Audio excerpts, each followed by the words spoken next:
G'day peeps, Ben here from on3legs.com. I got asked the question several times now about using the Fuji X-E1 for HDR, so I'm going to show you exactly how it works, and hopefully it'll help you create HDR image with your Fuji X-E1. So I guess to start off with, let me show you the image we're working with today.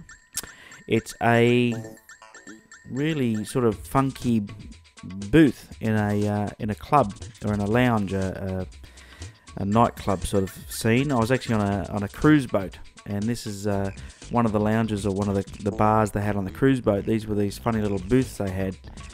I don't know how many people actually draw these curtains once they're in there drinking there, but it was like a martini bar, so I guess you could grab your martinis, close your curtains and drink your martinis in private.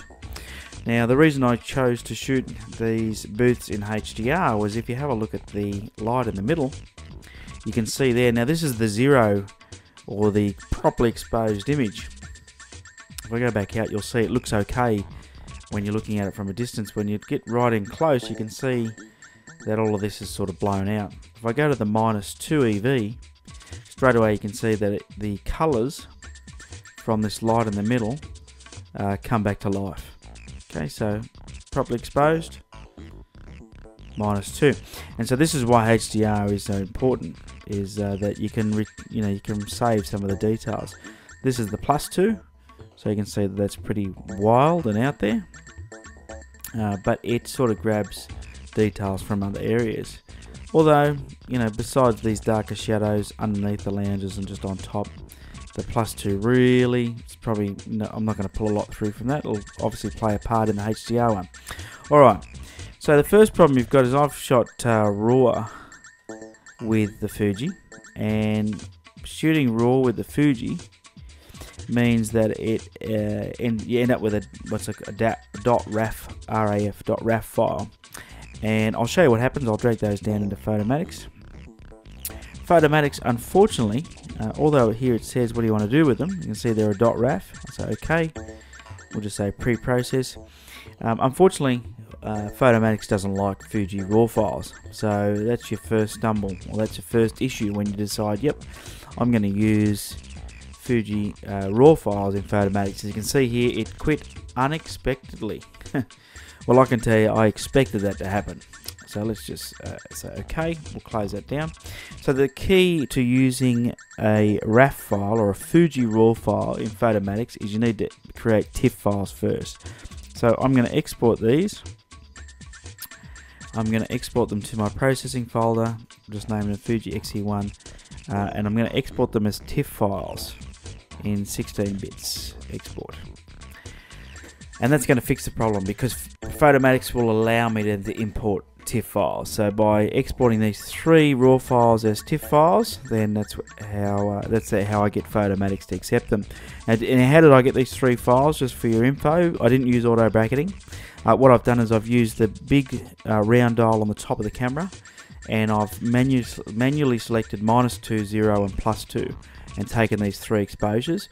I did it on a tripod, and I find that's the easiest way. I find that using the auto bracketing, I've got to take 3 from sort of -2, -1, and 0, and then I take 0, +1, and +2.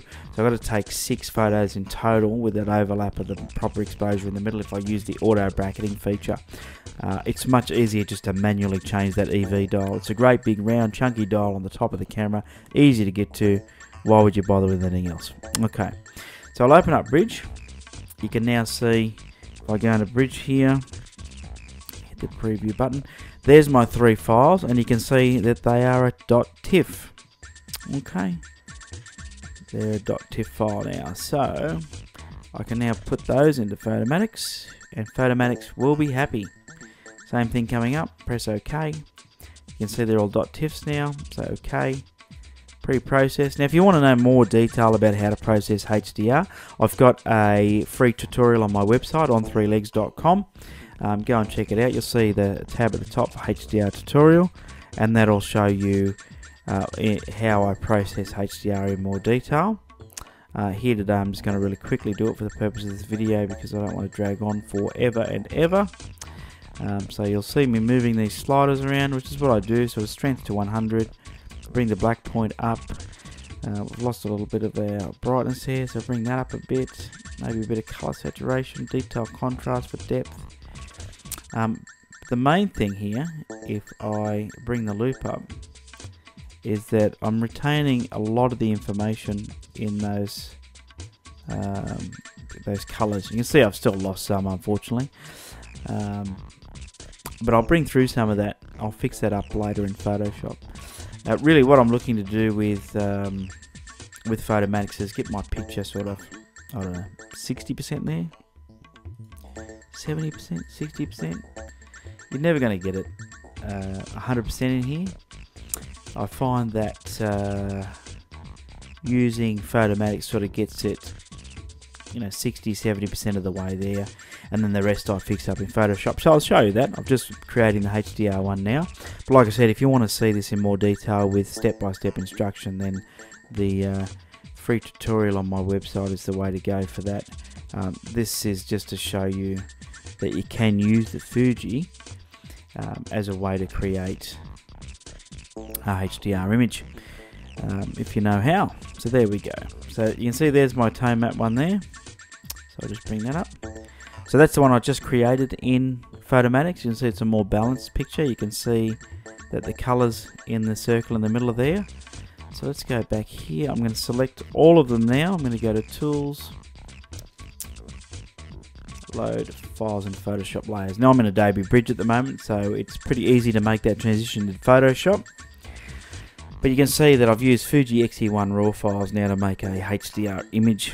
Now if we have a look at Photoshop here, it's just loaded up those 4 images into layers.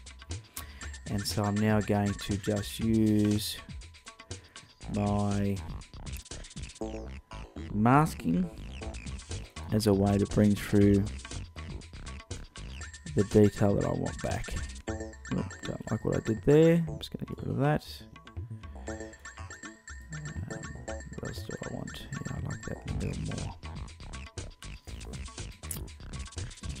I'm just going to use my brush there, a bit of masking, bending things to my will, making them look the way I want them to. Photoshop's cool for that, isn't it? Love Photoshop.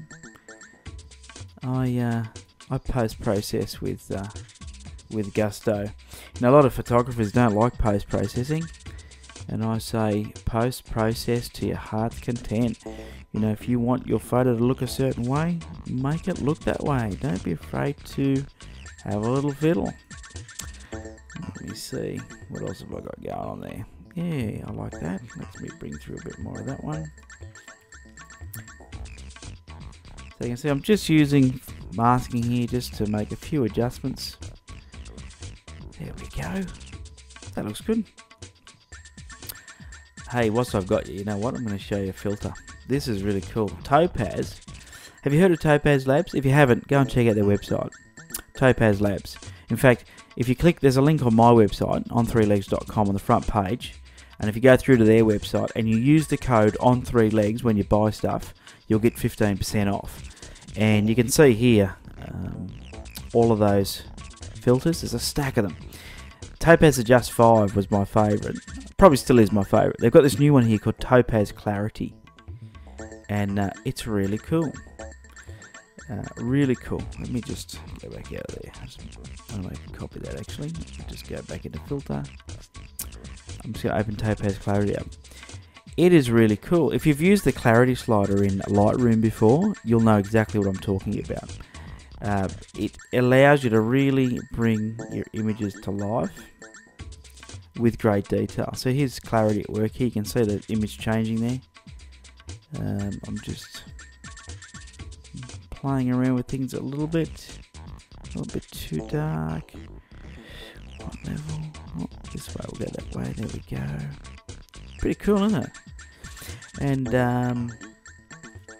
I just think it's a great plugin. Look at that. There's the original. There's the processed. Original, processed. It just really brings the detail to life. And it probably looks a bit overdone there to you, which is cool. because I won't bring it all through. I'm just going to now process it and jump back into Photoshop, and I'll layer mask in the bits that I like. And this is how I get my images to look the way I do. I guess the whole idea of this video is to show you that you can use a RAW file from your Fuji X-E1 to create a nice HDR image. So you can see that I've just sort of done a little bit of stuff there. And another Topaz filter that I love. Let's go back into the Topaz Adjust 5. This one's cool. You want to bring detail out. What I always do is I find a preset on the left that I like. This one's called Photo Pop. That's cool, like that. And then I come over here and make some final adjustments. So I'm using detail sliders here, going a bit sharp and crazy. It looks overdone, but it won't when I'm done. When I use this, what I'm going to do is I'm going to then bring it into Photoshop, and I'll only use parts of it. I won't use all of it. I won't bring 100% of it through, because you can see that was before and that's after, and it's overdone. I know that, but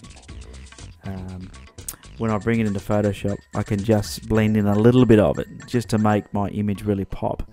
And that's the key to, this, like I said, I post-process with a vengeance. I don't care what other people say about post-processing. I think that if you want to post-process, go for it. Go crazy, I say. Don't be afraid to give it a bit of a, and you can see straight away, I brought the detail out of that. There's detail on the curtains there. A little bit in this carpet. Let's just bring that opacity down a bit. Look at that. Foreground of the carpet. Love it. I love it. Alright. A little bit of a crop. Actually, let's just jump into filters. Lens correction. The camera was pointing down, so it's got some distortion going on. Going to custom. Bit of vertical correction here. Make it look a bit normal. Not too far. Let's go. Straighten things up a bit. There we go. Okay. Bit of cropping. I don't like that dark line at the top. That gets rid of that. Shorten it up a bit from the bottom. Bring it in a bit from the right. Just gonna go for a bit of symmetry here today. How good does that look? There we go. Liking it. Liking it. Let's just fix a couple of things up. See this? There's a bit of a mark here on the wallpaper. I'm just using the clone stamp and the healing brush tool to fix that. Whoops, screwed that up, didn't I? Okay, let me try that again. There we go.